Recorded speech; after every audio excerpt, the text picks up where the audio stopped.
Segunda, 26 de agosto. Verso para memorizar.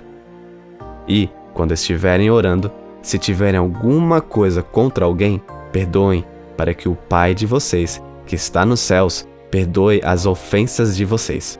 Marcos 11, 25. Uma árvore amaldiçoada e um templo purificado. Ouça Marcos 11, 12 a 26. No dia seguinte, quando saíram de Betânia, Jesus teve fome. E vendo de longe uma figueira com folhas, foi ver se nela acharia alguma coisa. Aproximando-se dela, nada achou, a não ser folhas, porque não era tempo de figos. Então Jesus disse à figueira: Nunca mais alguém coma dos seus frutos.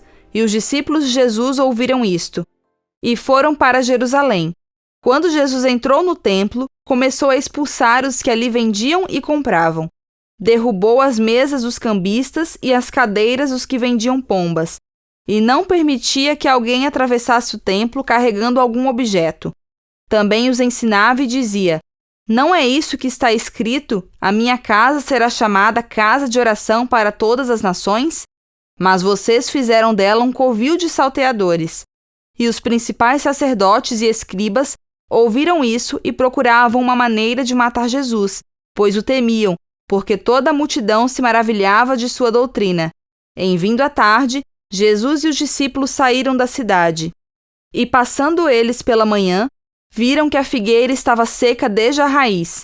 Então Pedro, lembrando-se, falou: Mestre, eis que a figueira que o Senhor amaldiçoou ficou seca.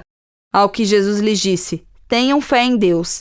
Porque em verdade lhes digo que se alguém disser a este monte: Levante-se e jogue-se no mar, e não duvidar no seu coração, mas crer que se fará o que diz, assim será com ele. Por isso digo a vocês que tudo o que pedirem em oração, creiam que já o receberam, e assim será com vocês. E quando estiverem orando, se tiverem alguma coisa contra alguém, perdoem, para que o Pai de vocês, que está nos céus, perdoe as ofensas de vocês. Mas se vocês não perdoarem, também o Pai de vocês, que está nos céus, não perdoará as ofensas de vocês. Pergunta 2. Qual é o significado dos eventos relatados nesses versos? De manhã, vindo de Betânia, a apenas 3 quilômetros de Jerusalém, Jesus teve fome. Vendo uma figueira com folhas, foi até ela para talvez encontrar alguns frutos precoces. Essa ação não seria considerada roubo, uma vez que, de acordo com a lei do Antigo Testamento, alguém poderia tomar alimento do campo ou do pomar de um vizinho para saciar a fome. Mas Jesus não encontrou nenhum fruto e disse à árvore: Nunca mais alguém coma dos seus frutos. Foi uma ação bastante estranha e atípica para Jesus, mas o que veio depois foi ainda mais marcante.